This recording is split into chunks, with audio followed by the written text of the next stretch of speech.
ਗੌੜੀ ਮਹੱਲਾ ਨਾਮਾ। ਸਾਧੂ ਰਚਨਾ ਰਾਮ ਬਣਾਈ,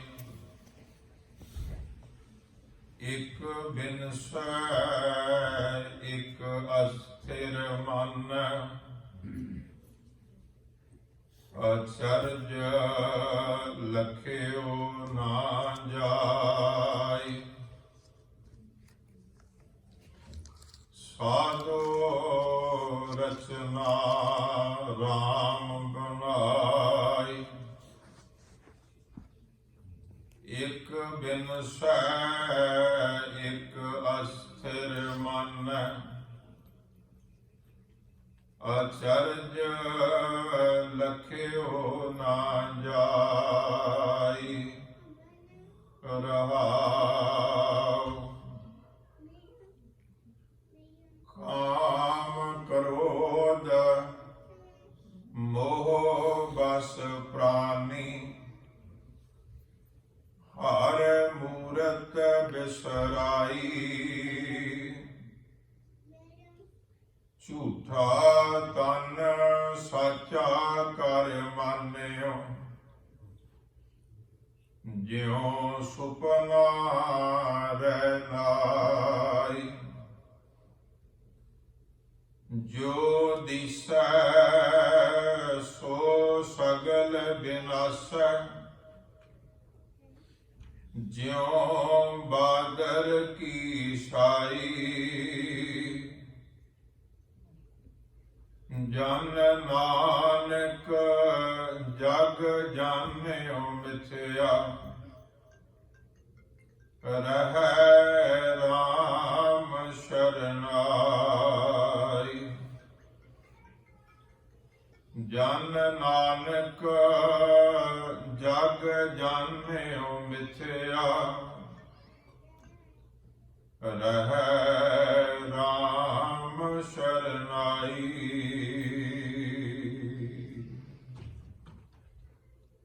ਜੁਗੋਂ ਜੁਗ ਅਟਲ ਸਤਿਗੁਰੂ ਧੰਨ ਸ੍ਰੀ ਗੁਰੂ ਗ੍ਰੰਥ ਸਾਹਿਬ ਜੀ ਮਹਾਰਾਜ ਗੁਰੂ ਪਾਤਸ਼ਾਹ ਦੀ ਪਾਵਨ ਹਜ਼ੂਰੀ ਵਿੱਚ ਸਜੇ ਹੋਏ ਹਫ਼ਤਾਵਾਰੀ ਦੀਵਾਨ ਵਿੱਚ ਜੁੜ ਬੈਠੇ ਸਤ ਸੰਗੀ ਜਨੋ, ਅੰਮ੍ਰਿਤਮਈ ਬਾਣੀ ਦਾ ਕੀਰਤਨ ਆਪ ਜੀ ਨੇ ਸ਼ਰਵਣ ਕੀਤਾ। ਆਪ ਕੁਝ ਸਮਾਂ ਗੁਰ ਸ਼ਬਦ ਵਿਚਾਰਾਂ ਕਰੀਏ। ਫਤਿਹ ਬੁਲਾਓ, ਆਖੋ ਜੀ ਵਾਹਿਗੁਰੂ ਜੀ ਕਾ ਖਾਲਸਾ, ਵਾਹਿਗੁਰੂ ਜੀ ਕੀ ਫਤਿਹ। ਸਤਿਗੁਰੂ ਗੁਰੂ ਤੇਗ ਬਹਾਦਰ ਸਾਹਿਬ ਸੱਚੇ ਪਾਤਸ਼ਾਹ ਦਾ ਇਸ ਮਹੀਨੇ ਅਸੀਂ 400 ਸਾਲਾ ਪਾਵਨ ਪ੍ਰਕਾਸ਼ ਦਿਹਾੜਾ ਮਨਾਇਆ। ਸੋ ਮੈਂ ਸਮਝਦਾ ਕਿ ਆਪਾਂ ਇੱਕ ਦੋ ਸ਼ਬਦ ਗੁਰੂ ਤੇਗ ਬਹਾਦਰ ਮਹਾਰਾਜ ਸੱਚੇ ਪਾਤਸ਼ਾਹ ਦੇ ਹੋਰ ਵਿਚਾਰੀਏ ਇੱਕ ਦੋ ਹਫ਼ਤਿਆਂ ਦੇ ਅੰਦਰ। ਜਿਸ ਸ਼ਬਦ ਦਾ ਪਾਠ ਆਪ ਜੀ ਨੇ ਸਰਵਣ ਕੀਤਾ ਹੈ, ਗੌੜੀ ਰਾਗ ਦੇ ਅੰਦਰ ਗੁਰੂ ਤੇਗ ਬਹਾਦਰ ਸਾਹਿਬ ਦਾ ਦੂਸਰਾ ਸ਼ਬਦ ਹੈ। ਗੁਰੂ ਗ੍ਰੰਥ ਸਾਹਿਬ ਦਾ 218 ਅੰਗ ਹੈ ਔਰ ਗੁਰੂ ਤੇਗ ਬਹਾਦਰ ਸਾਹਿਬ ਸੱਚੇ ਪਾਤਸ਼ਾਹ ਬਖਸ਼ਿਸ਼ ਕਰਦੇ ਨੇ ਗੌੜੀ ਮਹੱਲਾ ਨਾਮ। ਗੌੜੀ ਰਾਗ ਦੇ ਵਿੱਚ 9ਵੇਂ ਪਾਤਸ਼ਾਹ ਗੁਰੂ ਤੇਗ ਬਹਾਦਰ ਸਾਹਿਬ ਦਾ ਇਹ ਪਾਵਨ ਸ਼ਬਦ ਸਾਹਿਬ ਜੀ ਆਰੰਭ ਕਰਦੇ ਨੇ। ਸਾਧੋ ਰਚਨਾ ਰਾਮ ਬਣਾਈ। ਇਹ ਸਾਧੋ ਰੱਬ ਦੇ ਪਿਆਰਿਓ, ਪਰਮਾਤਮਾ ਨੂੰ ਯਾਦ ਕਰਨ ਵਾਲਿਓ, ਜਾਂ ਪਰਮਾਤਮਾ ਦੀ ਬੰਦਗੀ ਦੇ ਨਾਂ ਤੇ ਆਪਣੇ ਜੀਵਨ ਨੂੰ ਬਤੀਤ ਕਰਕੇ ਆਪਣੀ ਜ਼ਿੰਦਗੀ ਨੂੰ ਅੱਗੇ ਲਿਜਾਣ ਦੇ ਇਸ਼ਕ, ਰਚਨਾ ਰਾਮ ਬਣਾਈ। ਜਿੰਨੀ ਵੀ ਸੰਸਾਰ ਦੀ ਰਚਨਾ ਹੈ ਇਹ ਉਸ ਰਾਮ ਨੇ ਬਣਾਈ ਹੈ। ਕਿਹੜੇ ਰਾਮ ਨੇ ਬਣਾਈ ਹੈ। ਜਿਹੜਾ ਰਾਮ ਸਾਰਿਆਂ ਦੇ ਵਿੱਚ ਰਮਿਆ ਹੋਇਆ, ਜਿਹੜਾ ਰਾਮ ਜਿਸ ਦੇ ਬਾਬਤ ਗੁਰੂ ਅਰਜਨ ਦੇਵ ਮਹਾਰਾਜ ਸੱਚੇ ਪਾਤਸ਼ਾਹ ਕਹਿੰਦੇ ਨੇ ਕਿ ਜਿਸ ਕੇ ਧਾਰੇ ਧਰਨ ਆਕਾਸ਼, ਘਟ ਘਟ ਜਿਸ ਕਾ ਹੈ ਪ੍ਰਗਾਸ, ਜਿਸ ਬੋਲਤ ਮੁਖ ਪਵਿੱਤ ਹੋਏ, ਅੰਤ ਕਾਲ ਫਿਰ ਫਿਰ ਨਾ ਰੋਏ। ਉਸ ਰਾਮ ਨੇ ਇਸ ਰਚਨਾ ਨੂੰ ਬਣਾਇਆ।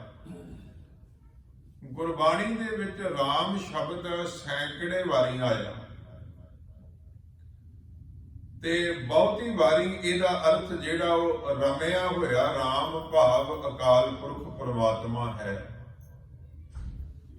ਕੁਝ ਉਂਗਲਾਂ ਤੇ ਗਿਣੇ ਜਾ ਸਕਣ ਵਾਲੇ ਸ਼ਬਦ ਕਹਿ ਸਕਦੇ ਜਾਂ ਪੰਕਤੀਆਂ ਜਿਨ੍ਹਾਂ ਵਿੱਚ ਰਾਮ ਲਫ਼ਜ਼ ਜਿਹੜਾ ਉਹ ਰਾਮਚੰਦਰ ਦੇ ਅਰਥਾਂ ਵਿੱਚ ਆਇਆ।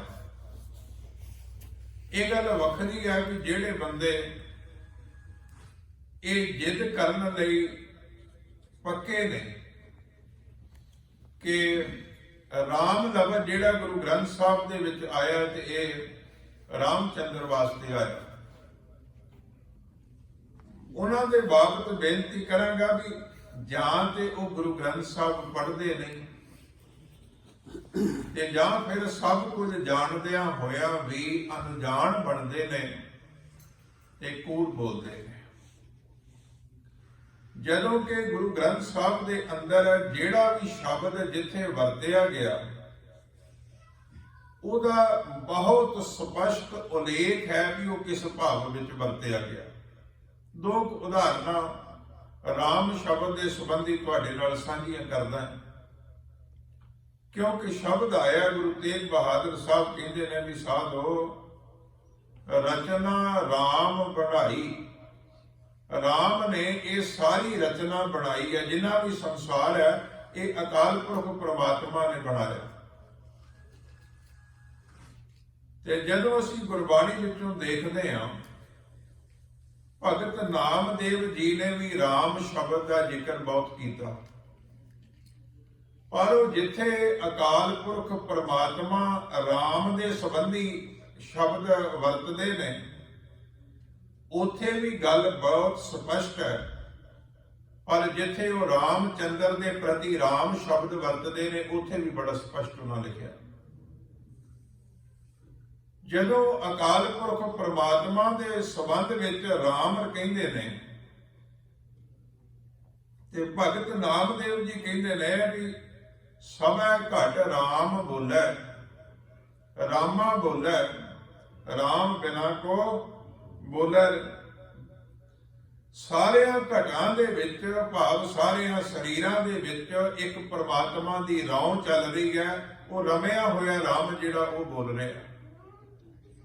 ਸਭੈ ਘਟ ਰਾਮ ਬੋਲੇ, ਰਾਮਾ ਬੋਲੇ, ਰਾਮ ਬਿਨਾ ਕੋ ਬੋਲੇ ਰੇ। ਤੇ ਜਦੋਂ ਭਗਤ ਨਾਮਦੇਵ ਜੀ ਸ਼੍ਰੀ ਰਾਮਚੰਦਰ ਦੀ ਉਦਾਹਰਣ ਦੇਣੀ ਚਾਹੁੰਦੇ ਨੇ ਤੇ ਭਗਤ ਨਾਮਦੇਵ ਜੀ ਆਪਣੇ ਬਚਨਾਂ ਵਿੱਚ ਲਿਖਦੇ ਨੇ ਕਿ ਪਾਂਡੇ ਤੁਮਰਾ ਰਾਮਚੰਦਰ ਸੋ ਪੀ ਆਵਤ ਦੇਖਿਆ ਥਾ। ਕਹਿਣ ਲੱਗੇ ਵੀ हे ਪੰਡਤ, ਤੁਹਾਡਾ ਜਿਹੜਾ ਰਾਮਚੰਦਰ ਹੈ ਨਾ ਉਹ ਵੀ ਆਵਤ ਦੇਖਿਆ ਦਾ ਮਤਲਬ ਹੈ ਵੀ ਤੁਹਾਡੇ ਕੋਲੋਂ ਉਹਦੇ ਬਾਰੇ ਵਿੱਚ ਕਥਾ ਕਹਾਣੀਆਂ ਜੋ ਉਹਦਾ ਜੀਵਨ ਹੈ ਤੁਹਾਡੇ ਕੋਲੋਂ ਸੁਣਿਆ। ਪਾਂਡੇ ਤੁਮਰਾ ਰਾਮਚੰਦ ਸੋ ਵੀ ਆਵਤ ਦੇਖਿਆ ਥਾ। ਤੇ ਭਗਤ ਜੀ ਕਹਿਣ ਲੱਗੇ ਵੀ ਰਾਵਣ ਸੇਤੀ ਸਰਬਰ ਹੋਈ ਘਰ ਕੀ ਜੋਏ ਗਵਾਈ। ਸਰਬਰ ਕਹਿੰਦੇ ਨੇ ਲੜਾਈ। ਰਾਵਣ ਦੇ ਨਾਲ ਜਿਸ ਰਾਮਚੰਦਰ ਦੀ ਤੁਸੀਂ ਗੱਲ ਕਰਦੇ ਹੋ, ਕਹਿਣ ਲੱਗੇ ਉਹਦੀ ਲੜਾਈ ਰਾਵਣ ਦੇ ਨਾਲ ਹੋਈ ਤੇ ਉਸ ਲੜਾਈ ਦੇ ਵਿੱਚ ਉਸਨੇ ਆਪਣੀ ਘਰ ਦੀ ਜੋਏ ਭਾਵ ਜੋਰੂ ਇਸਤਰੀ ਗਵਾ ਲਈ ਸੀ, ਉਹਦੀ ਲੜਾਈ ਨਾ ਹੋਈ ਸੀ। ਗੱਲ ਸਪਸ਼ਟ ਹੋ ਗਈ ਵੀ ਜਿੱਥੇ ਰਮੇ ਹੋਏ ਰਾਮ ਅਕਾਲ ਪੁਰਖ ਪ੍ਰਮਾਤਮਾ ਦੀ ਵਿਚਾਰ ਹੈ ਉੱਥੇ ਦੇ ਸਾਰਿਆਂ ਘਟਾਂ ਦੇ ਵਿੱਚ ਉਹ ਵਿਆਪਕ ਹੈ। ਬੜਾ ਵਿਸਥਾਰ ਨਾਲ ਸ਼ਬਦ ਵਿੱਚ ਭਗਤ ਜੀ ਨੇ ਜ਼ਿਕਰ ਕੀਤਾ, ਪਰ ਉਹ ਜਿੱਥੇ ਰਾਮਚੰਦਰ ਦੀ ਗੱਲ ਕਰਦੇ ਨੇ ਦੋਵੇਂ ਬਚਨ ਗੁਰੂ ਗ੍ਰੰਥ ਸਾਹਿਬ ਦੀ ਬਾਣੀ ਵਿੱਚ ਦਰਜ ਨੇ। ਮੈਂ ਬੇਨਤੀ ਕਰਾਂ ਕਿ ਰਾਵਣ ਸੇਤੀ ਸਰਬਰ ਹੋਈ ਘਰ ਕੀ ਜੋਏ ਗਵਾਈ ਥੀ। ਜਦੋਂ ਗੁਰੂ ਨਾਨਕ ਸਾਹਿਬ ਸੱਚੇ ਪਾਤਸ਼ਾਹ ਅਕਾਲ ਪੁਰਖ ਪ੍ਰਮਾਤਮਾ ਰਮੇ ਹੋਏ ਰਾਮ ਦੀ ਗੱਲ ਕਰਨਗੇ, ਉੱਥੇ ਸਾਨੂੰ ਸਪਸ਼ਟ ਮਿਲ ਜਾਏਗਾ ਕਿ ਉਸ ਰਾਮ ਦੀ ਗੱਲ ਕੀਤੀ ਜਾ ਰਹੀ ਹੈ ਜਿਹੜਾ ਅਕਾਲ ਪੁਰਖ ਪ੍ਰਮਾਤਮਾ। ਪਰ ਜਦੋਂ ਗੁਰੂ ਨਾਨਕ ਦੇਵ ਮਹਾਰਾਜ ਸੱਚੇ ਪਾਤਸ਼ਾਹ ਆਪ ਰਾਮਚੰਦਰ ਦੀ ਗੱਲ ਕਰਦੇ ਨੇ, ਉਥੋਂ ਸਾਨੂੰ ਸਪਸ਼ਟ ਹੋ ਜਾਏਗਾ ਕਿ ਇਹ ਗੱਲ ਰਾਮਚੰਦਰ ਦੀ ਹੋ ਰਹੀ ਹੈ। ਗੁਰੂ ਨਾਨਕ ਸੱਚੇ ਪਾਤਸ਼ਾਹ ਦਾ ਬਚਨ ਹੈ 12 ਤੇ ਵਧੇਕ ਦੇ ਵਿੱਚ, ਸਭ ਕਹਿੰਦੇ ਨੇ ਰੋਵੈ ਰਾਮ ਨਿਕਾਲਾ ਭਇਆ, ਸੀਤਾ ਲਖਮਣ ਵਿਛੜ ਗਿਆ। ਜਦੋਂ ਰਾਮ ਜੀ ਦੇ ਇਤਿਹਾਸ ਵਿੱਚ ਇਹ ਘਟਨਾ ਹੈ ਕਿ ਜਦੋਂ ਸੀਤਾ ਨੂੰ ਚੁਰਾ ਕੇ ਰਾਵਣ ਲੈ ਗਿਆ ਤੇ ਉਹਦਾ ਭਰਾ ਲਛਮਣ ਜਿਹੜਾ ਮੂਰਛਤ ਪਿਆ, ਉਹਨਾਂ ਦੀ ਆਪਣੀ ਕਹਾਣੀ ਹੈ। ਜਿਵੇਂ ਹਨੂਮਾਨ ਨੂੰ ਭੇਜਿਆ, ਉਸ ਜੀਵਨੀ ਬੂਟੀ ਲੈ ਕੇ ਆਇਆ, ਤੁਸੀਂ ਵੀ ਪੜ੍ਹਿਆ ਸੁਣਿਆ ਹੋਣਾ। ਇੱਕ ਪਾਸੇ ਤੇ ਧਰਮ ਪਤਨੀ ਨੂੰ ਭਾਵੇਂ ਕਿ ਛਲ ਨਾਲ ਹੀ ਸਹੀ ਉਹ ਲੈ ਗਿਆ ਚੁਰਾ ਕੇ, ਦੂਸਰਾ ਭਰਾ ਜਿਹੜਾ ਮੂਰਛਤ ਪਿਆ। ਇਸ ਅਵਸਥਾ ਵਿੱਚ ਬਕਾਇਦਾ ਰਮਾਇਣ ਵਿੱਚ ਲਿਖਿਆ ਕਿ ਰਾਮ ਦੀਆਂ ਅੱਖਾਂ ਦੇ ਵਿੱਚ ਆਂਸੂ ਆਉਂਦੇ ਨੇ। ਤੇ ਗੁਰੂ ਨਾਨਕ ਸੱਚੇ ਪਾਤਸ਼ਾਹ ਜਦੋਂ ਰਾਮਚੰਦਰ ਦੀ ਗੱਲ ਕਰਨਗੇ, ਸਾਹਿਬ ਕਹਿੰਦੇ ਨੇ ਕਿ ਰੋਵੈ ਰਾਮ ਨਿਕਾਲਾ ਭਇਆ, ਜਦੋਂ ਬਨਵਾਸ ਦੇ ਸਮੇਂ ਸੀ, ਘਰ ਤੋਂ ਬਾਹਰ ਸੀ ਨਿਕਲਿਆ ਹੋਇਆ, ਤੇ ਸੀਤਾ ਲਖਮਣ ਵਿਛੜ ਗਿਆ। ਜਦੋਂ ਸੀਤਾ ਤੇ ਲਛਮਣ ਦੋਵਾਂ ਦਾ ਵਿਛੋੜਾ ਹੁੰਦਾ ਹੈ, ਉਹ ਬਕਾਇਦਾ ਉਸ ਵਿਰਾਗ ਦੇ ਵਿੱਚ ਰੋਂਦਾ ਹੈ। ਗੱਲ ਸਪਸ਼ਟ ਹੈ ਵੀ ਇੱਥੇ ਅਕਾਲ ਪੁਰਖ ਪ੍ਰਮਾਤਮਾ ਦੀ ਗੱਲ ਨਹੀਂ ਹੋ ਰਹੀ, ਇੱਥੇ ਸ਼੍ਰੀ ਰਾਮਚੰਦਰ ਦੀ ਗੱਲ ਹੋ ਰਹੀ ਹੈ। ਇਸ ਤਰ੍ਹਾਂ ਗੁਰਬਾਣੀ ਦੇ ਵਿੱਚ 4-5 ਵਾਰੀ ਰਾਮਚੰਦਰ ਦਾ ਜ਼ਿਕਰ ਆਇਆ, ਪਰ ਜਿਹੜੇ ਅਰਥਾਂ ਵਿੱਚ ਆਇਆ ਸਾਨੂੰ ਉਹ ਸਮਝਣ ਦੀ ਲੋੜ ਹੈ। ਬਾਕੀ ਇਸ ਤੋਂ ਬਿਨਾਂ ਸੈਂਕੜੇ ਵਾਰੀ ਅਕਾਲ ਪੁਰਖ ਪ੍ਰਮਾਤਮਾ ਦੇ ਅਰਥਾਂ ਵਿੱਚ ਰਾਮ ਦਾ ਜ਼ਿਕਰ ਆਉਂਦਾ। ਸੌਖਾ ਹੋਰ ਕਰਦੇ ਹਾਂ ਸਮਝਣ ਵਾਸਤੇ, ਹੁਣੇ ਅਸੀਂ ਜਪਜੀ ਸਾਹਿਬ ਦੇ ਪਾਠ ਦੀ ਸੰਥਿਆ ਕਰ ਰਹੇ ਸਾਂ, ਉਹਦੇ ਵਿੱਚ ਬਕਾਇਦਾ ਬਚਨ ਆਇਆ ਕਿ ਤਿਥੈ ਸੀਤੋ ਸੀਤਾ ਮਹਿਮਾ ਮਾਹੇ ਤਾਂ ਕੇ ਰੂਪਨਾ ਕਥਨੇ ਜਾਹੇ। ਪਰ ਉਸ ਤੋਂ ਪਹਿਲਾਂ ਪੰਕਤੀ ਆਉਂਦੀ ਹੈ ਵੀ ਤਿੰਨ ਮਹਿ ਰਾਮ ਰਹਿਆ ਭਰਪੂਰ। ਉੱਥੇ ਅਕਾਲ ਪੁਰਖ ਪ੍ਰਮਾਤਮਾ ਰਾਮ ਦੀ ਗੱਲ ਹੈ ਵੀ ਉਸ ਅਵਸਥਾ ਵਿੱਚ ਜਿੱਥੇ ਤਿੱਥੈ ਜੋਧ ਮਹਾਬਲ ਸੂਰਮੇ ਉੱਚੀ ਅਵਸਥਾ ਵਾਲੇ ਟਿਕਦੇ ਨੇ, ਤੇ ਉਸ ਅਵਸਥਾ ਵਿੱਚ ਉਹਨਾਂ ਦੇ ਹਿਰਦੇ ਵਿੱਚ ਤਿੰਨਮੈ ਰਾਮ ਰਹਿਆ ਭਰਪੂਰ, ਰਮਿਆ ਹੋਇਆ ਰਾਮ ਭਾਵ ਅਕਾਲ ਪੁਰਖ ਉਹਨਾਂ ਦੇ ਹਿਰਦੇ ਵਿੱਚ ਭਰਪੂਰ ਹੋ ਜਾਂਦਾ, ਭਾਵ ਉਹਨਾਂ ਦੇ ਅੰਦਰ ਵਸ ਜਾਂਦਾ। ਉਸ ਅਵਸਥਾ ਵਿੱਚ ਕਹਿੰਦੇ ਨੇ ਵੀ ਤਿੱਥੈ ਸੀਤੋ ਸੀਤਾ ਮਹਿਮਾ ਵਾਹੇ। ਹੁਣ ਇੱਥੇ ਸੀਤਾ ਦਾ ਜ਼ਿਕਰ ਨਹੀਂ ਹੈ, ਇੱਥੇ ਸੀਤੋ ਸੀਤਾ ਦਾ ਮਤਲਬ ਵੀ ਚੰਗੀ ਤਰ੍ਹਾਂ ਸੀਤੇ ਹੋਏ, ਪਰੋਤੇ ਹੋਏ। ਜਿਵੇਂ ਕੱਪੜੇ ਨੂੰ ਸੂਈ ਧਾਗੇ ਦੇ ਨਾਲ ਸੀਨ ਦਿੰਦੇ ਨੇ, ਸਿਲਾਈ ਮਸ਼ੀਨ ਦੇ ਨਾਲ ਕੱਪੜੇ ਨੂੰ ਸੀਨ ਦਿੰਦੇ, ਆਪਾਂ ਤੇ ਲਫ਼ਜ਼ ਵੀ ਇਹ ਵਰਤਦੇ ਵੀ ਸੀਨਾ ਮਾਰ ਦੇਣੀ ਹੈ। ਉਹਦਾ ਮਤਲਬ ਵੀ ਇਹ ਬਣਿਆ ਵੀ ਕੱਪੜੇ ਨੂੰ ਸੂਈ ਧਾਗੇ ਦੇ ਨਾਲ ਸੀਨ ਦੇਣਾ। ਜਦੋਂ ਚੰਗੀ ਤਰ੍ਹਾਂ ਸੀਤਾ ਹੋਵੇ ਫਿਰ ਕੱਪੜਾ ਥੋੜੀ ਕਿਤਿਆਂ ਉੱਥੋਂ ਸਿੱਝਦਾ ਨਹੀਂ ਹੈ, ਛੇਤੀ ਪਾਟਦਾ ਨਹੀਂ। ਸਤਿਗੁਰੂ ਜੀ ਨੇ ਉਦਾਹਰਣ ਦਿੱਤੀ ਹੈ ਵੀ ਇਸ ਅਵਸਥਾ ਦੇ ਜਿਹੜੇ ਗੁਰਮੁਖ ਨੇ, ਜਿਹੜੇ ਰੱਬ ਦੇ ਪਿਆਰੇ ਨੇ, ਜਿਨ੍ਹਾਂ ਦੇ ਹਿਰਦੇ ਵਿੱਚ ਰਮਿਆ ਹੋਇਆ ਰਾਮ ਅਕਾਲ ਪੁਰਖ ਵਸਦਾ ਹੈ, ਉਹਨਾਂ ਦੀ ਅਵਸਥਾ ਇਹ ਹੈ ਵੀ ਤਿੱਥੈ ਸੀਤੋ ਸੀਤਾ ਮਹਿਮਾ ਮਾਹੀ। ਪਰਮਾਤਮਾ ਦੇ ਨਾਲ ਚੰਗੀ ਤਰ੍ਹਾਂ ਸੀਤੇ ਪਰੋਤੇ ਹੋਏ ਨੇ, ਭਾਵ ਕੋਈ ਵੀ ਦੁੱਖ, ਕੋਈ ਵੀ ਸੁੱਖ, ਕੋਈ ਵੀ ਨਿੰਦਿਆ ਜਾਂ ਉਸਤਤ ਉਹਨਾਂ ਦੀ ਸੁਰਤ ਨੂੰ ਪਰਮਾਤਮਾ ਨਾਲੋਂ ਵਿਛੋੜ ਨਹੀਂ ਸਕਦੀ। ਇੰਨੀ ਪੱਕੀ ਤਰ੍ਹਾਂ ਦੇ ਨਾਲ ਸੁਰਤ ਜੁੜੀ ਹੋਈ, ਭਾਵ ਸੀਤੀ ਹੋਈ ਹੈ। ਪਰ ਜਿੱਥੇ ਜੇਕਰ ਰਾਮਚੰਦਰ ਦਾ ਆਏਗਾ, ਬਿਲਕੁਲ ਉੱਥੇ ਵੱਖਰੀ ਗੱਲ ਸਾਨੂੰ ਬਿਲਕੁਲ ਸਪਸ਼ਟ ਪਤਾ ਲੱਗ ਜਾਏਗੀ। ਸੋ ਸਤਿਗੁਰੂ ਗੁਰੂ ਤੇਗ ਬਹਾਦਰ ਸਾਹਿਬ ਸੱਚੇ ਪਾਤਸ਼ਾਹ ਬਖਸ਼ਿਸ਼ ਕਰਦੇ ਨੇ, ਸਾਧੋ ਰਚਨਾ ਰਾਮ ਬਣਾਈ, ਸਾਰੀ ਰਚਨਾ ਸੰਸਾਰ ਦੀ ਜਿਹੜੀ ਹੈ ਪ੍ਰਮਾਤਮਾ ਰਾਮ ਨੇ ਰਚੀ ਹੈ। ਤੇ ਜੇ ਕੋਈ ਅਰਥ ਕਰਨ ਦੀ ਕੋਸ਼ਿਸ਼ ਕਰੇ ਵੀ ਰਾਮਚੰਦਰ ਨੇ ਰਚੀ ਹੈ, ਰਾਮ ਦਾ ਜ਼ਿਕਰ ਆਇਆ। ਤੇ ਜਿਹੜੀ ਯੁੱਗ ਵੰਡ ਸਨਾਤਨ ਧਰਮ ਨੇ ਕੀਤੀ ਹੈ ਵੀ ਇਹ ਸਤਿਯੁਗ ਹੈ, ਇਹ ਦੁਆਪਰ ਹੈ, ਤ੍ਰੇਤਾ ਹੈ, ਇਹ ਕਲਯੁਗ ਹੈ, ਉਹਦੇ ਮੁਤਾਬਕ ਸ਼੍ਰੀ ਰਾਮਚੰਦਰ ਜੀ ਤ੍ਰੇਤੇ ਯੁੱਗ ਦੇ ਅਵਤਾਰ ਸਨਾਤਨ ਧਰਮ ਦੇ ਮੁਤਾਬਕ ਮੰਨੇ ਜਾਂਦੇ ਨੇ। ਤੇ ਜਦੋਂ ਸ਼੍ਰੀ ਰਾਮਚੰਦਰ ਜੀ ਤ੍ਰੇਤੇ ਯੁੱਗ ਦੇ ਵਿੱਚ ਆਉਂਦੇ ਨੇ ਸੰਸਾਰ ਦੇ ਵਿੱਚ, ਤੇ ਜਿਹੜਾ ਪਹਿਲਾ ਯੁੱਗ ਬੀਤ ਗਿਆ, ਜਿਹੜਾ ਸਤਿਯੁਗ ਸੀ, ਉਹ ਰਚਨਾ ਕਿਹਨੇ ਬਣਾਈ ਸੀ? ਰਾਮਚੰਦਰ ਤੇ ਫਿਰ ਬਾਅਦ ਵਿੱਚ ਆਇਆ, ਲੇਟ ਆਇਆ। ਗੱਲ ਸਮਝ ਵਿੱਚ ਆਉਂਦੀ ਹੈ ਵੀ ਤ੍ਰੇਤੇ ਯੁੱਗ ਵਿੱਚ ਆਖਿਆ ਜਾਂਦਾ ਵੀ ਸ਼੍ਰੀ ਰਾਮਚੰਦਰ ਦਾ ਜਨਮ ਹੋਇਆ ਜਾਂ ਅਵਤਾਰ ਹੋਇਆ, ਜੋ ਵੀ ਸਤਿਕਾਰਤਕ ਭਾਸ਼ਾ ਹੈ, ਉਹਨੂੰ ਤ੍ਰੇਤੇ ਯੁੱਗ ਦਾ ਅਵਤਾਰ ਆਖਿਆ ਗਿਆ। ਪਰ ਉਸ ਤੋਂ ਪਹਿਲਾਂ ਜਿਹੜੇ ਯੁੱਗ ਹੋਏ, ਸਤਿਯੁਗ ਹੋਇਆ, ਉਹ ਰਚਨਾ ਕਿਹਨੇ ਬਣਾਈ ਸੀ? ਜੇ ਹੁਣ ਵਾਲੀ ਰਾਮ ਨੇ ਬਣਾਈ ਹੈ। ਭਾਵ ਇਹ ਹੈ ਵੀ ਜਿਹੜਾ ਅਕਾਲ ਪੁਰਖ ਪ੍ਰਮਾਤਮਾ ਵਾਹਿਗੁਰੂ ਜੀ ਹੈ, ਉਹਨੂੰ ਹਿੰਦੂ ਭਰਾ ਰਾਮ ਕਹਿ ਲੈਂਦੇ ਨੇ, ਅਸੀਂ ਵਾਹਿਗੁਰੂ ਆਖਦੇ ਹਾਂ। ਮੁਸਲਮਾਨ ਭਰਾ ਅੱਲਾ ਆਖਦੇ ਨੇ।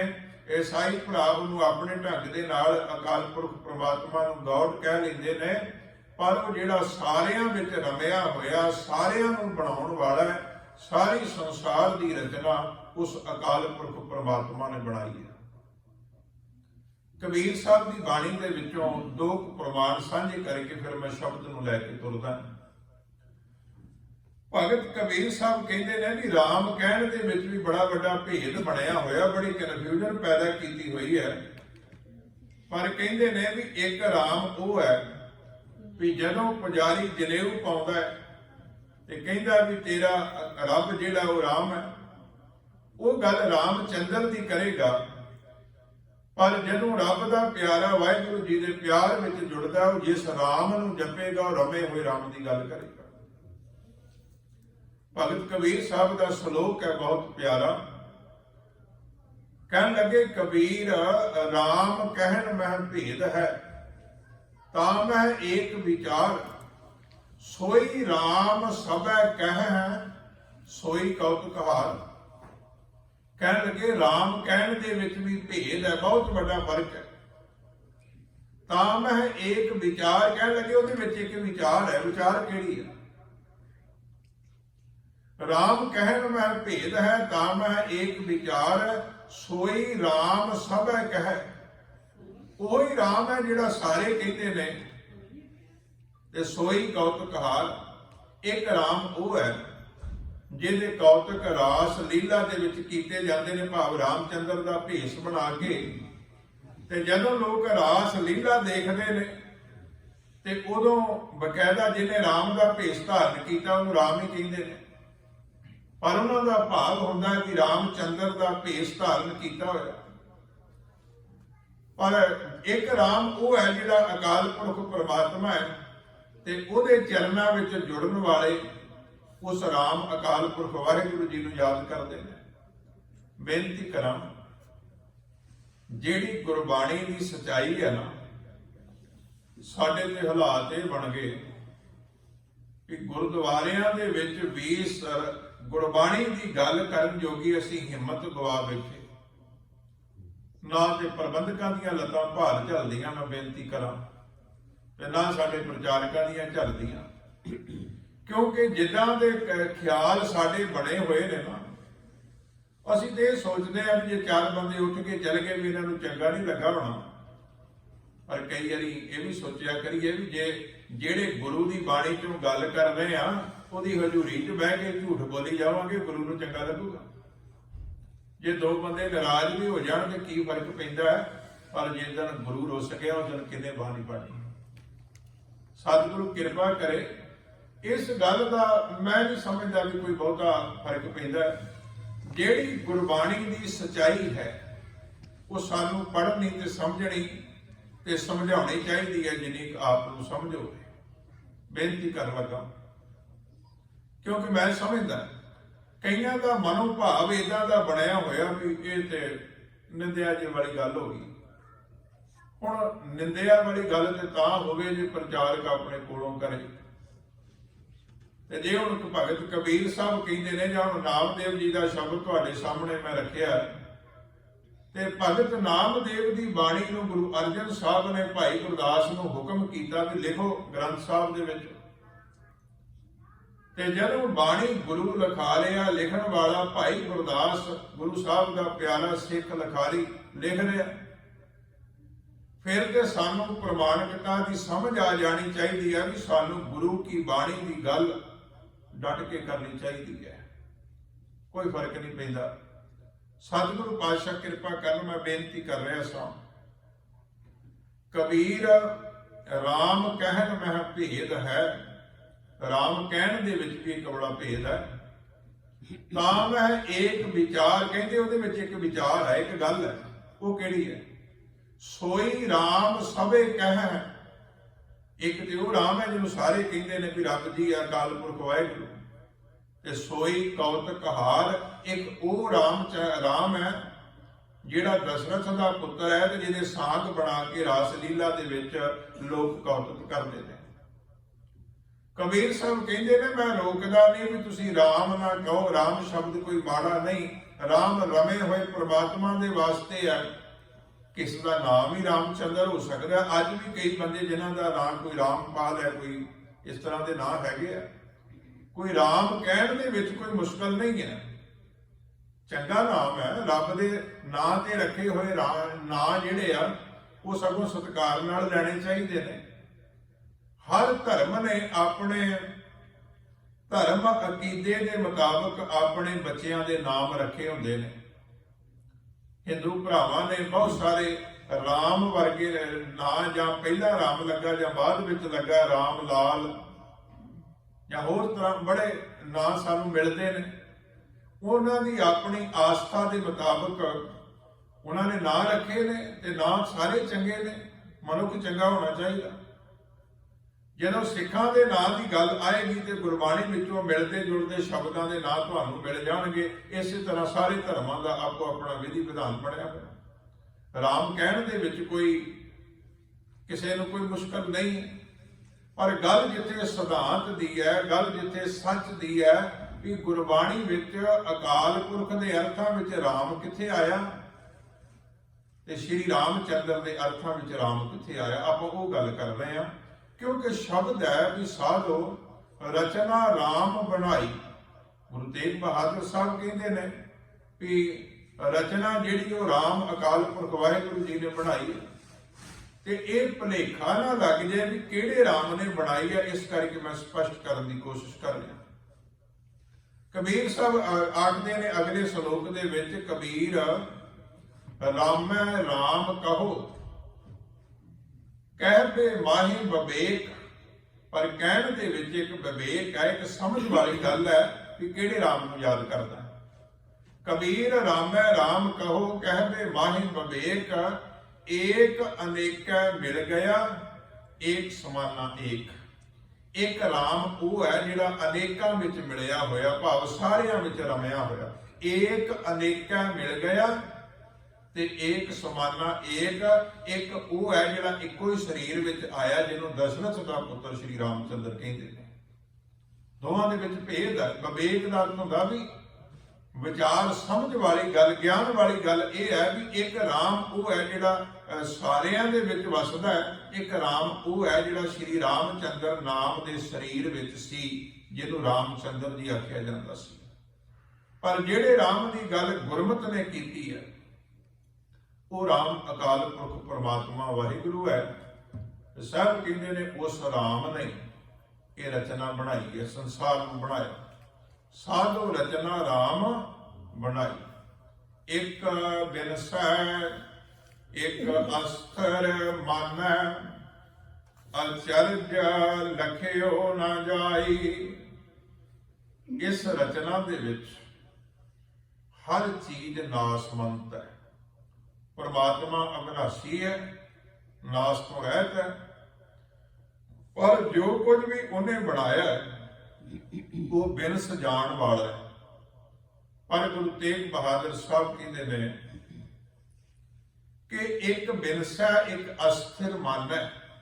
ਜਦੋਂ ਇੱਕ ਮਨੁੱਖ ਮਰਦਾ ਹੈ ਕਹਿਣ ਲੱਗੇ ਬੜੀ ਅਚਰਜ ਗੱਲ ਹੈ, ਦੂਸਰੇ ਬੰਦੇ ਆਪਣੇ ਹੱਥੀਂ ਉਹਦਾ ਸੰਸਕਾਰ ਕਰਕੇ ਤੇ ਉਹਦਾ ਜੋ ਵੀ ਅੰਤਮ ਕਿਰਿਆ ਕਰਮ ਕਰ ਆਉਂਦੇ ਨੇ, ਪਰ ਫਿਰ ਵੀ ਮਨ ਨੂੰ ਇਹ ਧਰਵਾਸ ਨਹੀਂ ਵੱਜਦਾ ਕਿ ਇੱਕ ਦਿਨ ਇਹ ਮੇਰੇ ਨਾਲ ਵੀ ਹੋਣਾ ਹੈ।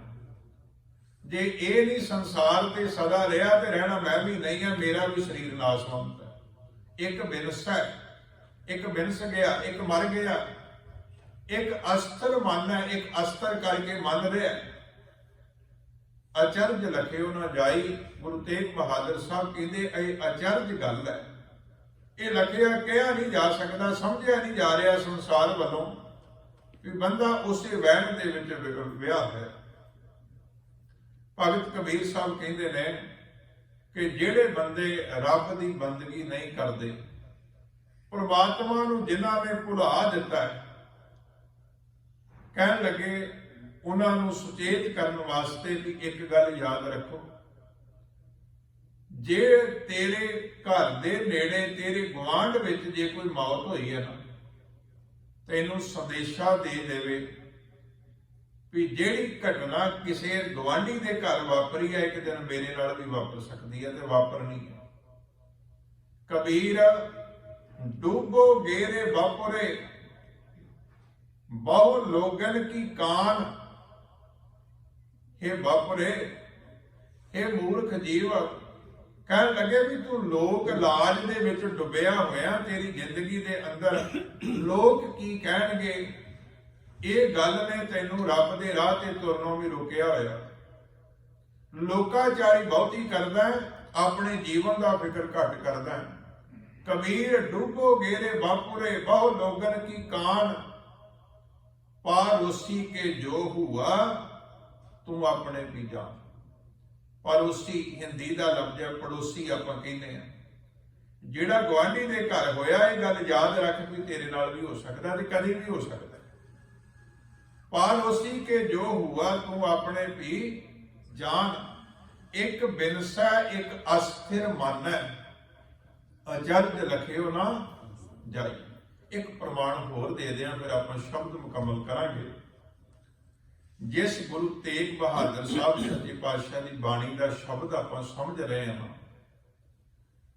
ਉਸ ਗੁਰੂ ਤੇਗ ਬਹਾਦਰ ਸਾਹਿਬ ਦੇ ਉਚਾਰਨ ਕੀਤੇ ਹੋਏ ਸ਼ਲੋਕ ਜਿਹੜੇ ਅਸੀਂ ਭੋਗ ਦੇ ਟਾਈਮ ਪੜ੍ਹਦੇ ਹਾਂ, ਉਹਦੇ ਵਿੱਚ ਹੀ ਗੁਰੂ ਤੇਗ ਬਹਾਦਰ ਸਾਹਿਬ ਸੱਚੇ ਪਾਤਸ਼ਾਹ ਕਹਿੰਦੇ ਨੇ, ਉਦਾਹਰਨ ਉਹਨਾਂ ਨੇ ਦਿੱਤੀ ਹੈ ਰਾਮ ਦੀ ਤੇ ਰਾਵਣ ਦੀ। ਬੜੀ ਸਪਸ਼ਟ ਉਦਾਹਰਨ ਹੈ, ਉੱਥੇ ਕੋਈ ਰਮੇ ਹੋਏ ਰਾਮ ਅਕਾਲ ਪੁਰਖ ਦਾ ਜ਼ਿਕਰ ਨਹੀਂ ਹੈ। ਸ਼ਲੋਕ ਤੁਹਾਨੂੰ ਯਾਦ ਹੋਣਾ, ਰਾਮ ਗਇਓ ਰਾਵਣ ਗਇਓ ਜਾਕੋ ਬਹੁ ਪਰਿਵਾਰ। ਇਹਦੇ ਵਿੱਚ ਕੋਈ ਦੂਜਾ ਅਰਥ ਕਰ ਸਕਦਾ ਵੀ ਇੱਥੇ ਰਮੇ ਹੋਏ ਰਾਮ ਦੀ ਗੱਲ ਹੈ, ਅਕਾਲ ਪੁਰਖ ਦੀ ਗੱਲ ਹੈ, ਕਿਉਂਕਿ ਸ਼ਬਦ ਦੀ ਸ਼ਲੋਕ ਦੀ ਜਿਹੜੀ ਚਾਲ ਹੈ, ਜਿਹੜੀ ਉਹਦੀ ਵਰਡਿੰਗ ਹੈ, ਉਹ ਦੱਸ ਰਹੀ ਹੈ ਵੀ ਇੱਥੇ ਗੱਲ ਰਾਮਚੰਦਰ ਦੀ ਤੇ ਰਾਵਣ ਦੀ ਹੋ ਰਹੀ ਹੈ, ਕੋਈ ਭੁਲੇਖੇ ਦੀ ਗੁੰਜਾਇਸ਼ ਨਹੀਂ। ਉਦਾਹਰਨ ਕਿਉਂ ਦਿੱਤੀ ਗੁਰੂ ਤੇਗ ਬਹਾਦਰ ਸਾਹਿਬ ਨੇ? ਇਸ ਕਰਕੇ ਹਿੰਦੁਸਤਾਨ ਦੇ ਵਿੱਚ ਰਾਮਚੰਦਰ ਦੇ ਨੂੰ ਅਵਤਾਰ ਮੰਨ ਕੇ ਲੋਕ ਪੂਜਾ ਕਰਦੇ ਨੇ, ਲੋਕ ਉਹਦੇ ਬਾਰੇ ਵਿੱਚ, ਉਹਦੀਆਂ ਲੜਾਈਆਂ ਦੇ ਬਾਰੇ ਵਿੱਚ ਜ਼ਿਕਰ ਕਰਦੇ ਨੇ। ਇੱਕ ਵੱਡੀ ਹਸਤੀ ਹੈ ਜਿਹਨੂੰ ਬਹੁਤ ਲੋਕ ਜਾਣਦੇ ਨੇ। ਉਹਦੀ ਲੜਾਈ ਕਿਹਦੇ ਨਾਲ ਹੋਈ? ਜਦੋਂ ਰਾਮਚੰਦਰ ਦੀ ਗੱਲ ਕਰਨੀ ਹੈ ਤੇ ਸੁਭਾਵਿਕ ਹੈ ਵੀ ਰਾਵਣ ਦੀ ਗੱਲ ਵੀ ਆਉਣੀ, ਰਮਾਇਣ ਦੀ ਗੱਲ ਤੇ ਤਾਂ ਹੀ ਬਣਨੀ ਹੈ। ਤੇ ਜਦੋਂ ਰਾਵਣ ਦਾ ਜ਼ਿਕਰ ਆਇਆ, ਜਿੰਨਾ ਪ੍ਰਸਿੱਧ ਨਾਮ ਸ਼੍ਰੀ ਰਾਮਚੰਦਰ ਹੈ, ਬੇਨਤੀ ਕਰਾਂ, ਤੇ ਉਹਦੇ ਨਾਲ ਹੀ ਪ੍ਰਸਿੱਧ ਨਾਮ ਜਿਹੜਾ ਉਹ ਰਾਵਣ ਵੀ ਹੈ, ਭਾਵੇਂ ਕਿ ਉਹ ਨੈਗੇਟਿਵ ਸੈਂਸ ਵਿੱਚ ਹੈਗਾ ਤੇ ਹੈ। ਗੁਰੂ ਸਾਹਿਬ ਨੇ ਵੇਖਿਆ ਵੀ ਇਹ ਸਾਰਾ ਕੁਝ ਇੰਨਾ ਪ੍ਰਚਲਿਤ ਹੈ, ਲੋਕਾਂ ਦੀ ਸੁਰਤ ਵਿੱਚ ਇਹ ਗੱਲ ਬਹੁਤ ਨੇੜੇ ਹੈ। ਰਾਮ ਕੀ ਸੀ, ਰਾਵਣ ਕੀ ਸੀ, ਤੇ ਉਹਨਾਂ ਬਾਰੇ ਇਹ ਵੀ ਮੰਨਿਆ ਜਾਂਦਾ ਕਿ ਇੱਕ ਤੇ ਰਾਜਾ ਸੀ, ਤੇ ਜਿਹੜਾ ਰਾਵਣ ਹੈ ਉਹਦੇ ਬਾਰੇ ਬਹੁਤ ਵੱਡਾ ਪਰਿਵਾਰ ਸੀ, ਉਹਦੀ ਲੰਕਾ ਸੀ, ਬੜਾ ਵੱਡਾ ਪਸਾਰਾ ਸੀ। ਗੁਰੂ ਸਾਹਿਬ ਨੇ ਉਦਾਹਰਨ ਤਾਂ ਦਿੱਤੀ ਵੀ ਇਹ ਇੱਕ ਪ੍ਰਚਲਿਤ ਪ੍ਰਸਿੱਧ ਨਾਮ ਨੇ ਜਿਹੜੇ ਲੋਕਾਂ ਦੀ ਸੁਰਤ ਦੇ ਨੇੜੇ ਨੇ, ਤੇ ਗੁਰੂ ਸਾਹਿਬ ਨੇ ਉਹਨਾਂ ਨਾਵਾਂ ਨੂੰ ਲੈ ਲਿਆ ਵੀ ਜੇ ਇੰਨੇ ਵੱਡੇ ਬੰਦੇ ਜਿਨ੍ਹਾਂ ਨੂੰ ਅਵਤਾਰ ਆਖਿਆ ਗਿਆ, ਜਿਨ੍ਹਾਂ ਨੂੰ ਸ਼ਸਤਰਧਾਰੀ ਛਤਰੀ ਆਖਿਆ ਗਿਆ, ਜਿਨ੍ਹਾਂ ਦੇ ਕੋਲ ਲੰਕਾ ਵਰਗੇ ਕਿਲੇ ਸੀਗੇ, ਆਪਣਾ ਇੱਕ ਰਾਜ ਸੀ, ਇੰਨੇ ਵੱਡੇ ਬੰਦੇ, ਇੰਨੇ ਵੱਡੇ ਪਰਿਵਾਰ ਵਾਲੇ, ਜਿਨ੍ਹਾਂ ਦੇ ਬਾਬਤ ਇੱਕ ਭਾਵ ਦੇ ਵਿੱਚ ਸ਼ਬਦ ਗੁਰਬਾਣੀ ਵਿੱਚ ਆਇਆ ਵੀ 1 ਲੱਖ ਪੂਤ 1.25 ਲੱਖ ਨਾਤੀ ਤੇ ਰਾਵਣ ਘਰ ਦੀਆ ਨਾ ਬਾਤੀ। ਇੰਨਾ ਵੱਡਾ ਪਰਿਵਾਰ ਸੀ। ਤੇ ਗੁਰੂ ਤੇਗ ਬਹਾਦਰ ਸਾਹਿਬ ਸੱਚੇ ਪਾਤਸ਼ਾਹ ਕਹਿਣ ਲੱਗੇ ਕਿ ਰਾਮ ਗਇਓ ਰਾਵਣ ਗਇਓ ਜਾ ਕੋ ਬਹੁ ਪਰਿਵਾਰ, ਜਿਨ੍ਹਾਂ ਦੇ ਬਹੁਤ ਵੱਡੇ ਪਰਿਵਾਰ ਸੀ। ਕਹੋ ਨਾਨਕ ਫਿਰ ਕਛ ਨਹੀਂ ਸੁਪਨੇ ਜਿਉ ਸੰਸਾਰ। ਕਹਿਣ ਲੱਗੇ ਵੀ ਇੱਥੇ ਕੁਝ ਵੀ ਜਿਹੜਾ ਹੈ ਉਹ ਸਥਿਰ ਨਹੀਂ ਹੈ, ਸਦਾ ਰਹਿਣ ਵਾਲਾ ਨਹੀਂ। ਇਹ ਸੁਪਨੇ ਵਰਗੀ ਕਹਾਣੀ ਹੈ। ਇੱਕ ਬਿਨਸਾ, ਇੱਕ ਅਸਥਿਰ ਮਨ ਹੈ, ਅਚਰਜ ਲਖਿਓ ਨਾ ਜਾਈ। ਕੀ ਕਾਰਨ ਹੈ? ਬੰਦਾ ਸੱਚ ਨੂੰ ਵਿਸਾਰ ਕੇ ਤੇ ਨਾਸਵੰਤਤਾ ਦੇ ਨਾਲ ਜੁੜਿਆ ਹੋਇਆ। ਫਿਰ ਗੁਰੂ ਤੇਗ ਬਹਾਦਰ ਅਗਲੀਆਂ ਪੰਕਤੀਆਂ 'ਚ ਬਖਸ਼ਿਸ਼ ਕਰਦੇ ਨੇ, ਕਾਮ ਕ੍ਰੋਧ ਮੋਹ ਬਸ ਪ੍ਰਾਨੀ ਹਰ ਮੂਰਤ ਬਿਸਰਾਈ। ਸਭ ਕਹਿੰਦੇ ਨੇ ਇਹਨੇ ਹਰੀ ਦੀ ਮੂਰਤ ਨੂੰ, ਭਾਵ ਪ੍ਰਮਾਤਮਾ ਦੀ ਹੋਂਦ ਹਸਤੀ ਨੂੰ ਤਾਂ ਵਿਸਾਰਿਆ ਹੋਇਆ ਹੈ। ਇਹ ਕਾਮ ਦੇ ਵਸ ਪਿਆ, ਇਹ ਕ੍ਰੋਧ ਦੇ ਵਸ ਪਿਆ ਤੇ ਮੋਹ ਦੇ ਵਸ ਪਿਆ। 5 ਵਿਕਾਰਾਂ ਦੀ ਗੱਲ ਕੀਤੀ ਜਾਂਦੀ ਹੈ। ਕੁਝ ਵਿਚਾਰਵਾਨਾਂ ਨੇ ਇਹਦਾ ਪੱਖ ਜਿਹੜਾ ਉਹ ਇੰਜ ਰੱਖਿਆ, ਕਹਿੰਦੇ ਨੇ ਵੀ ਵਿਕਾਰ 5 ਨੇ ਪਰ ਮੂਲ ਰੂਪ ਵਿੱਚ 3 ਨੇ ਤੇ 2 ਜਿਹੜੇ ਨੇ ਇਹਨਾਂ ਦੇ ਪ੍ਰਭਾਵ ਤੋਂ ਉਤਪੰਨ ਹੁੰਦੇ ਨੇ। ਹੈ ਤੇ ਕਾਮ ਕ੍ਰੋਧ ਲੋਭ ਮੋਹ ਹੰਕਾਰ 5, ਗੁਰਬਾਣੀ ਵਿੱਚ ਵੀ ਜ਼ਿਕਰ ਆਇਆ 5। ਪਰ ਵਿਚਾਰਵਾਨਾਂ ਆਖਿਆ ਕਹਿਣ ਲੱਗੇ ਵੀ 3 ਤੇ ਮੂਲ ਨੇ ਤੇ 2 ਜਿਹੜੇ ਨੇ ਉਹ ਇਹਨਾਂ ਤੋਂ ਅੱਗੇ ਪੈਦਾ ਹੁੰਦੇ ਨੇ। ਉਹ ਕੀ? ਮਨੁੱਖ ਲੋਭੀ ਆ। ਬੇਨਤੀ ਇਹ ਕਰ ਰਿਹਾ ਵੀ ਕਾਮ ਕ੍ਰੋਧ ਮੋਹ ਵਸ ਹਰ ਮੂਰਤ ਬਿਸਰਾਈ। ਜਿਹੜਾ ਮਨੁੱਖ ਦੇ ਕਾਮ ਦੇ ਵਿੱਚ, ਕਾਮ ਦਾ ਅਰਥ ਹੁੰਦਾ ਕਾਮਨਾਵਾਂ, ਉਹਦੇ ਵਿੱਚ ਸਾਰਾ ਕੁਝ ਆ ਜਾਂਦਾ।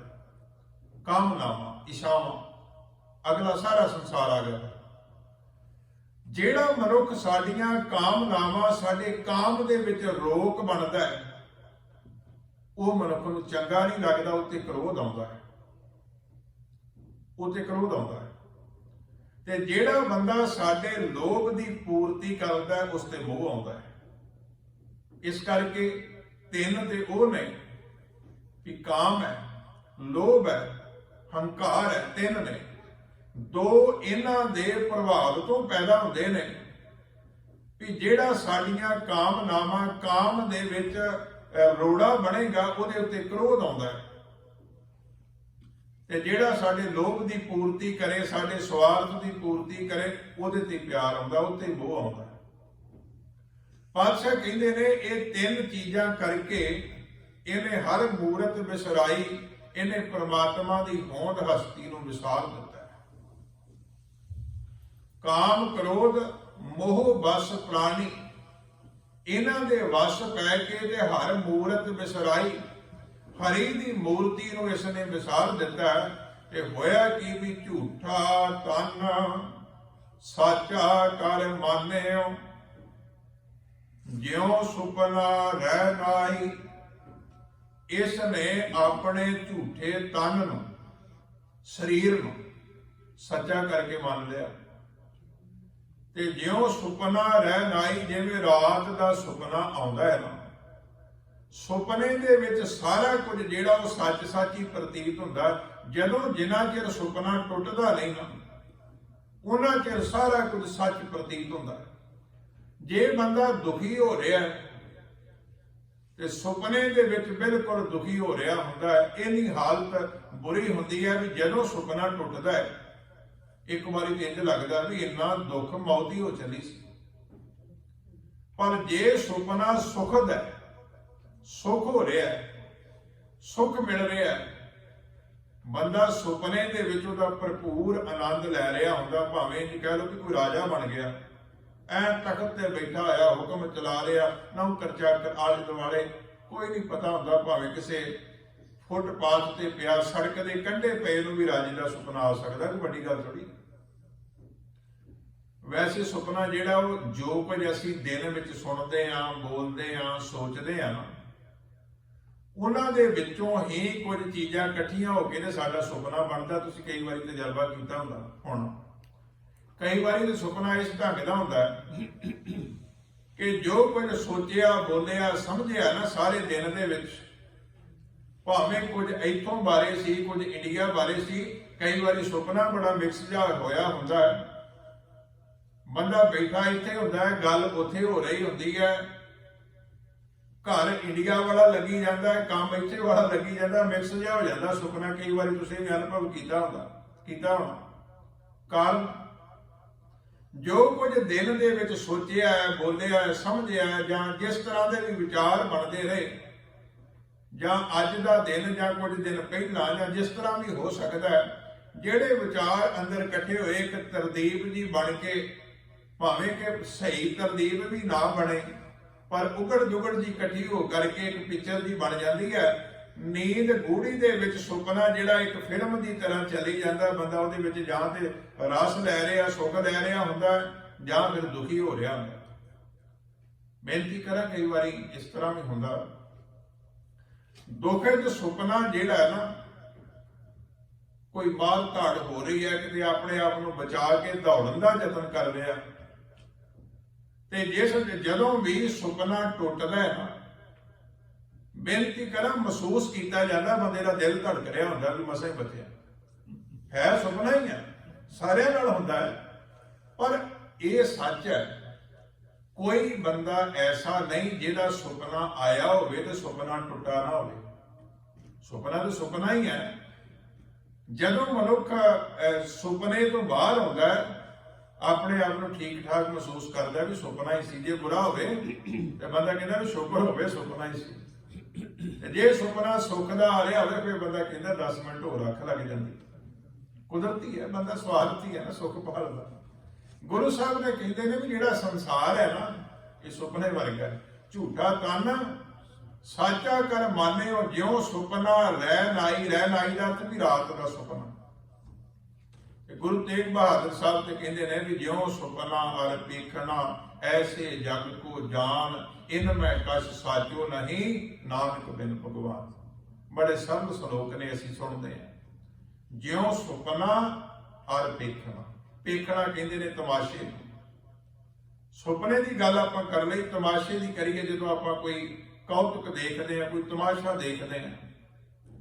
ਇੱਕ ਟਾਈਮ ਸੀ ਜਦੋਂ ਮਦਾਰੀ ਆਉਂਦੇ ਸੀ, ਤਮਾਸ਼ਾ ਦੇਖਦੇ ਸੀ, ਲੋਕ ਇਕੱਠੇ ਹੁੰਦੇ ਸੀ। ਹੁਣ ਤਮਾਸ਼ੇ ਜਿਹੜੇ ਉਹ ਇਲੈਕਟ੍ਰੋਨਿਕ ਮੀਡੀਆ ਤੇ ਦੇਖੇ ਜਾਂਦੇ ਨੇ, ਤਮਾਸ਼ੇ ਹੀ ਹੈ। ਪਰ ਉਹ ਤਮਾਸ਼ਾ ਜਿਹੜਾ ਨਾ, ਜਿਹਨੂੰ ਨਾਟਕ ਵੀ ਆਪਾਂ ਕਹਿ ਸਕਦੇ ਹਾਂ, ਉਹਦੇ ਵਿੱਚ ਸਾਰੇ ਪਾਤਰ ਜਿਹੜੇ ਨੇ ਨਾ, ਉਹ ਆਪੋ ਆਪਣਾ ਪਾਰਟ ਅਦਾ ਕਰ ਰਹੇ ਹੁੰਦੇ ਨੇ, ਪਰ ਜੋ ਕੁਝ ਕਰ ਰਹੇ ਹੁੰਦੇ ਨੇ ਉਹ ਨਹੀਂ ਹੁੰਦੇ, ਉਹ ਤੇ ਐਕਟਰ ਨੇ ਐਕਟਿੰਗ ਕਰ ਰਹੇ ਹੁੰਦੇ। ਪਰ ਅਸੀਂ ਉਹਦੇ ਨਾਲ ਇੰਨੀ ਇਮੋਸ਼ਨਲ ਅਟੈਚਮੈਂਟ ਹੋ ਜਾਂਦੀ ਹੈ, ਇੰਨਾ ਕੁ ਬੰਦਾ ਜੁੜ ਜਾਂਦਾ ਵੀ ਜੇ ਕਿਤੇ ਰੋਣ ਵਾਲਾ ਸੀਨ ਹੈ ਤੇ ਬੰਦੇ ਨੂੰ ਵੇਖ ਕੇ ਲੋਕ ਰੋਣ ਵੀ ਲੱਗ ਪੈਂਦੇ, ਜੇ ਕੋਈ ਹਾਸੇ ਵਾਲਾ ਸੀਨ ਹੈ ਤੇ ਬੰਦਾ ਹੱਸਣ ਵੀ ਲੱਗ ਪੈਂਦਾ। ਅਜੇ ਕਿ ਪਤਾ ਹੈ ਇਹ ਸੱਚ ਨਹੀਂ ਹੈ ਜੋ ਸਾਹਮਣੇ ਹੋ ਰਿਹਾ, ਇਹ ਐਕਟਿੰਗ ਹੋ ਰਹੀ ਹੈ, ਪਰ ਫਿਰ ਵੀ ਬੰਦਾ ਇੰਨਾ ਪ੍ਰਭਾਵਿਤ ਹੈ। ਤੇ ਗੁਰੂ ਪਾਤਸ਼ਾਹ ਕਹਿੰਦੇ ਨੇ ਵੀ ਇਸੇ ਤਰ੍ਹਾਂ ਸੰਸਾਰ ਜਿਹੜਾ ਇਹ ਵੀ ਇੱਕ ਤਮਾਸ਼ਾ ਹੈ, ਇੱਕ ਪੇਖਣਾ ਹੈ। ਪੇਖਣਾ ਕਹਿੰਦੇ ਨੇ ਤਮਾਸ਼ੇ। ਜਿਉਂ ਸੁਪਨਾ ਅਰ ਪੇਖਣਾ, ਐਸੇ ਜਗ ਕੋ ਜਾਨ। ਜਿਵੇਂ ਸੁਪਨਾ ਟੁੱਟ ਜਾਂਦਾ, ਜਿਵੇਂ ਤਮਾਸ਼ਾ ਥੋੜੇ ਚਿਰ ਦਾ ਹੁੰਦਾ, ਮੁੜ ਕੇ ਤਮਾਸ਼ਾ ਮੁੱਕ ਜਾਂਦਾ। ਜਿਹੜਾ ਤਮਾਸ਼ਾ ਕਰਨ ਵਾਲਾ, ਉਹ ਉਹਨਾਂ ਰੱਖੇ ਹੁੰਦੇ ਛੋਟੇ ਛੋਟੇ ਬੱਚੇ, ਉਹਨਾਂ ਦੇ ਸਰੀਰ ਦੇ ਨਾਲ ਕੋਈ ਡੱਬਾ ਜਿਹਾ ਅਟੈਚ ਕਰਦੇ ਨੇ, ਉਹ ਪੈਸਿਆਂ ਦਾ ਭਰ ਜਾਂਦਾ। ਪਰ ਉਹ ਸਾਰਾ ਕੁਝ ਇੱਕ ਖੇਲ ਜਿਹਾ ਹੁੰਦਾ। ਜਦੋਂ ਮੁੱਕਦਾ ਨਾ ਤਮਾਸ਼ਾ, ਤੇ ਆਪਾਂ ਵੇਖਦੇ ਹਾਂ ਵੀ ਉਹ ਬੰਦਾ ਉਹ ਡੱਬਾ ਲੈ ਕੇ ਤੇ ਫਿਰ ਰੁਪਈਆ ਮੰਗ ਰਿਹਾ ਹੁੰਦਾ। ਤੇ ਜੇ ਇੰਨੇ ਪੈਸੇ ਉਹ ਏਦਾਂ ਹੀ ਬਣਾ ਸਕਦੇ ਆ ਤੇ ਲੋਕਾਂ ਨੂੰ ਤਮਾਸ਼ਾ ਦਿਖਾਉਣ ਦੀ ਲੋੜ ਕੀ ਹੈ? ਉਹ ਘਰ ਬੈਠਿਆਂ ਹੀ ਕਰੋੜਾਪਤੀ ਹੋ ਜਾਣ। ਪਰ ਉਹ ਤਮਾਸ਼ਾ ਹੈ, ਇੱਕ ਖੇਡ ਹੈ, ਉਹਨਾਂ ਦਾ ਆਰਟ ਹੈ, ਉਹ ਆਪਣਾ ਕੰਮ ਕਰਦੇ ਨੇ, ਉਹਨਾਂ ਦੀ ਕਿਰਤ ਹੈ। ਮੈਂ ਬੇਨਤੀ ਕਰ ਰਿਹਾ ਵੀ ਗੱਲ ਸਮਝਣ ਵਾਸਤੇ ਹੈ। ਤਮਾਸ਼ੇ ਦਾ ਖੇਲ ਸੱਚਾ ਨਹੀਂ ਹੈ, ਮਨ ਪਰਚਾਵਾ ਹੈ। ਗੁਰੂ ਤੇਗ ਬਹਾਦਰ ਸਾਹਿਬ ਸੱਚੇ ਪਾਤਸ਼ਾਹ ਕਹਿੰਦੇ ਨੇ ਕਿ ਝੂਠਾ ਤਨ ਸਾਚਾ ਕਰ ਮਾਨਿਓ, ਜਿਉ ਸੁਪਨਾ ਰਹਿ ਨਾਈ। ਜੋ ਦਿਸੈ ਸੋ ਸਗਲ ਵਿਨਾਸ਼ੈ। ਜੋ ਕੁਝ ਦਿਖਾਈ ਦੇ ਰਿਹਾ ਹੈ, ਸਗਲ ਭਾਵ ਸਾਰਾ ਵਿਨਾਸ਼ੇ, ਨਾਸ ਹੋ ਜਾਏਗਾ। ਜਿਉ ਬਾਦਰ ਕੀ ਛਾਈ, ਜਿਵੇਂ ਬੱਦਲਾਂ ਦੀ ਛਾਂ ਜਿਹੜੀ ਹੈ ਉਹ ਸਦਾ ਰਹਿੰਦੀ ਨਹੀਂ। ਸੂਰਜ ਦੇ ਅੱਗਿਓਂ ਦੀ, ਸੂਰਜ ਦੀ ਰੌਸ਼ਨੀ ਦੇ ਅੱਗਿਓਂ ਦੀ ਜਦੋਂ ਬੱਦਲ ਦਾ ਪਹਾੜ ਜਿਹਾ ਲੰਘਦਾ ਹੈ, ਧੁੱਪ ਮੱਧਮ ਹੋ ਜਾਂਦੀ ਹੈ, ਇੱਕ ਛਾਂ ਜੀ ਬਣ ਜਾਂਦੀ ਹੈ। ਪਰ ਜਦੋਂ ਉਹ ਅੱਗਿਓਂ ਗੁਜ਼ਰ ਜਾਂਦੀ ਹੈ, ਫਿਰ ਦੁਬਾਰਾ ਸੂਰਜ ਦੀਆਂ ਕਿਰਨਾਂ ਆਪਣਾ ਪ੍ਰਕਾਸ਼ ਬਖੇਰਦੀਆਂ ਨੇ, ਚਿੱਟਾ ਦੁਪਹਿਰਾ ਹੋ ਜਾਂਦਾ। ਗੁਰੂ ਸਾਹਿਬ ਨੇ ਉਦਾਹਰਨ ਦਿੱਤੀ ਹੈ ਉਹਨਾਂ ਚੀਜ਼ਾਂ ਵਿੱਚੋਂ ਜਿਹੜਾ ਕੁਝ ਸਾਡੇ ਸਾਹਮਣੇ ਰੋਜ਼ ਹੁੰਦਾ ਹੈ। ਪਾਤਸ਼ਾਹ ਕਹਿੰਦੇ ਨੇ ਜੋ ਦਿਸੈ ਸੋ ਸਗਲ ਵਿਨਾਸ਼ੈ। ਜਿਉਂ ਬਾਦਰ ਕੀ ਛਾਈ, ਜਿਵੇਂ ਬੱਦਲ ਦੀ ਛਾਂ ਹੈ। ਜਨ ਨਾਨਕ, ਜਿਸ ਗੁਰੂ ਸੱਚੇ ਪਾਤਸ਼ਾਹ ਗੁਰੂ ਤੇਗ ਬਹਾਦਰ ਸਾਹਿਬ ਨਾਨਕ ਮੋਹਰ ਛਾਪ ਨਾਲ ਆਖਰੀ ਪੰਕਤੀ ਵਿੱਚ ਬਖਸ਼ਿਸ਼ ਕਰਦੇ ਨੇ। ਜਨ ਨਾਨਕ ਜਗ ਜਾਣਿਓ ਮਿਥਿਆ, ਜਿਸ ਨੇ ਇਸ ਜਗ ਨੂੰ ਮਿਥਿਆ ਜਾਣ ਲਿਆ, ਜਿਹਨੂੰ ਸਮਝ ਵਿੱਚ ਆ ਗਿਆ। ਰਹੇ ਉਹ ਰਾਮ ਸ਼ਰਨਾਈ, ਉਹ ਰਾਮ ਜੀ ਦੀ ਸ਼ਰਨ ਵਿੱਚ ਰਹਿੰਦਾ, ਜਿਹਨੂੰ ਸਮਝ ਆ ਗਈ ਵੀ ਜੋ ਦਿਸੈ ਸੋ ਸਗਲ ਵਿਨਾਸ਼। ਬੜਾ ਪ੍ਰਸਿੱਧ ਬਚਨ ਹੈ, ਆਪਾਂ ਪੜ੍ਹਦੇ ਬਹੁਤ ਵਾਰੀ। ਜੋ ਉਪਜਿਓ ਸੋ ਬਿਨਸ ਹੈ, ਪਰ ਉਹ ਆਜ ਕੈ ਕਾਲ, ਨਾਨਕ ਹਰਿ ਗੁਣ ਗਾਏ ਲੈ, ਛਾੜ ਸਗਲ ਜਿੰਦਾ। ਬਹੁਤ ਵਾਰੀ ਗੁਰੂ ਸਾਹਿਬ ਨੇ ਪ੍ਰੇਰਨਾ ਕਰਦਿਆਂ ਹੋਇਆ ਸਾਡੇ ਤੇ ਕਿਰਪਾ ਕੀਤੀ ਹੈ ਕਿ ਜੋ ਉਪਜਿਆ ਉਸਨੇ ਇੱਕ ਦਿਨ ਵਿਲਸਣਾ ਹੀ ਹੈ। ਪਰ ਉਹ ਆਜ ਕੈ ਕਾਲ, ਭਾਵੇਂ ਅੱਜ ਜਾਂ ਕੱਲ। ਇਹ ਨਹੀਂ ਕਿ ਤੂੰ ਚਿੰਤਾ ਕਰ ਵੀ ਜਦੋਂ ਬਿਲਸੀ ਜਾਣਾ ਫਿਰ ਕੁਝ ਕਰਨਾ ਹੀ ਕਿਉਂ। ਸਾਹਿਬ ਕਹਿੰਦੇ ਤੇਰੇ ਕਰਨ ਵਾਲਾ ਕੰਮ ਇਹ ਹੈ ਵੀ ਤੂੰ ਸਾਰੇ ਜੰਜਾਲ ਛੱਡ ਕੇ ਤੇ ਅਕਾਲ ਪੁਰਖ ਪ੍ਰਮਾਤਮਾ ਦੇ ਚਰਨਾਂ ਵਿੱਚ ਜੁੜ। ਸਾਰੇ ਜੰਜਾਲ ਛੱਡਣ ਦਾ ਭਾਵ ਇਹ ਨਹੀਂ ਵੀ ਕੰਮ ਛੱਡ ਦੇ, ਪਰਿਵਾਰ ਛੱਡ ਦੇ, ਕਿਉਂਕਿ ਜਿਹੜੀ ਸਮਝ ਵਾਲੀ ਬਾਤ ਹੈ ਉਹ ਨਾ ਸਪਸ਼ਟ ਹੋਣ ਦਾ ਕਰਕੇ ਲੋਕਾਂ ਨੇ ਐਸੇ ਵੀ ਹੋਏ, ਜਿਨ੍ਹਾਂ ਸਾਧਕ ਹੋਏ, ਜਿਨ੍ਹਾਂ ਨੇ ਪਰਿਵਾਰ ਸੰਸਾਰ ਛੱਡ ਦਿੱਤਾ ਵੀ ਜੰਜਾਲ ਛੱਡ ਦੇ। ਗੁਰੂ ਸਾਹਿਬ ਕਹਿੰਦੇ ਨਹੀਂ। ਜਿਸ ਗੁਰੂ ਦਾ ਬਚਨ ਆਪਾਂ ਵਿਚਾਰੇ ਗੁਰੂ ਤੇਗ ਬਹਾਦਰ ਸਾਹਿਬ ਦਾ, ਤੇ ਉਹਨਾਂ ਪਰਿਵਾਰ ਛੱਡਿਆ। ਭਾਵੇਂ ਬਾਬਾ ਬਕਾਲਾ ਸਾਹਿਬ ਦੀ ਧਰਤੀ ਤੇ ਰਹੇ ਨੇ ਲਗਭਗ 2.5 ਦਹਾਕੇ ਦਾ ਸਮਾਂ। ਇੱਥੋਂ ਤੱਕ ਵੀ ਜਦੋਂ ਪੂਰਬ ਦੇਸ਼ ਦਾ ਦੌਰਾ ਕੀਤਾ, ਜਦੋਂ ਪਟਨਾ ਸਾਹਿਬ ਇਤਿਆਦਿ ਕੇ ਰਸਤੇ ਨੂੰ ਗੁਜ਼ਰੇ ਨੇ, ਉਹਨਾਂ ਕਿਤੇ ਪਰਿਵਾਰ ਛੱਡਿਆ, ਪਰਿਵਾਰ ਦੇ ਨਾਲ ਸੀ। ਸਤਿਗੁਰੂ ਪਾਤਸ਼ਾਹ ਕਹਿੰਦੇ ਨੇ ਵੀ ਜੰਜਾਲ ਪਤਾ ਕਿਹੜੇ ਛੱਡਣੇ ਨੇ, ਜਿਸ ਕੰਮ ਦੇ ਨਾਲ ਸਾਨੂੰ ਲਾਭ ਕੋਈ ਨਹੀਂ, ਬੰਦਾ ਉਹ ਵੀ ਕਰੀ ਜਾਂਦਾ। ਜਿਹੜੀ ਨਿੰਦਿਆ ਕਰਨ ਦੇ ਨਾਲ ਨਾ ਸਾਨੂੰ ਕੋਈ ਲਾਭ ਹੋਣਾ, ਨਾ ਸਾਨੂੰ ਕੋਈ ਨੁਕਸਾਨ ਹੋਣਾ, ਬੰਦੇ ਦਾ ਰਾਸੀ ਬਣਿਆ, ਇਹ ਅਵਰ ਜੰਜਾਲ ਹੈ, ਇਹ ਜੰਜਾਲ ਹੈ, ਇਹ ਉਦਾਂ ਚੁੱਕੀ ਫਿਰਦਾ। ਹੋਰ ਵੀ ਬਹੁਤ ਸਾਰੇ ਇਸ ਤਰ੍ਹਾਂ ਦੇ ਕੰਮ ਨੇ ਜਿਨ੍ਹਾਂ ਦੇ ਬਾਬਤ ਇਹਦਾ ਕੋਈ ਸੰਬੰਧ ਨਹੀਂ, ਪਰ ਇੱਕ ਰਸ ਬਣਿਆ ਹੋਇਆ ਬੰਦਾ ਕਰਦਾ ਆ ਰਿਹਾ। ਸਤਿਗੁਰੂ ਸੱਚੇ ਪਾਤਸ਼ਾਹ ਕਹਿੰਦੇ ਨੇ ਇਹਨਾਂ ਜੰਜਾਲਾਂ ਨੂੰ ਛੱਡ ਕੇ ਆਪਣੇ ਫਰਜ਼ਾਂ ਦੀ ਪੂਰਤੀ ਕਰਦਾ ਹੋਇਆ ਅਕਾਲ ਪੁਰਖ ਪ੍ਰਮਾਤਮਾ ਦੇ ਪਿਆਰ ਵਿੱਚ ਜੁੜ, ਨਾਮ ਜਪ ਕਿਰਤ ਕਰ ਵੰਡ ਕੇ ਛਕ, ਇਸ ਆਪਣੇ ਧਰਮ ਕਰਮ ਨੂੰ ਨਿਭਾ। ਜੋ ਉਪਜਿਓ ਸੋ ਬਿਨਸ ਹੈ, ਪਰੋ ਆਜ ਕੈ ਕਾਲ, ਨਾਨਕ ਹਰ ਗੁਣ ਗਾਏ ਲੈ, ਛਾੜ ਸਗਲ ਜੰਜਾਲ। ਸਤਿਗੁਰੂ ਪਾਤਸ਼ਾਹ ਕਿਰਪਾ ਕਰਨ, ਗੁਰੂ ਤੇਗ ਬਹਾਦਰ ਸਾਹਿਬ ਸਾਡੇ ਤੇ ਮਿਹਰ ਕਰ, ਸਾਨੂੰ ਵੀ ਜੀਵਨ ਜਾਚ ਦੱਸਣ ਕਿ ਪਰਿਵਾਰ ਵਿੱਚ ਰਹਿੰਦੇ ਆ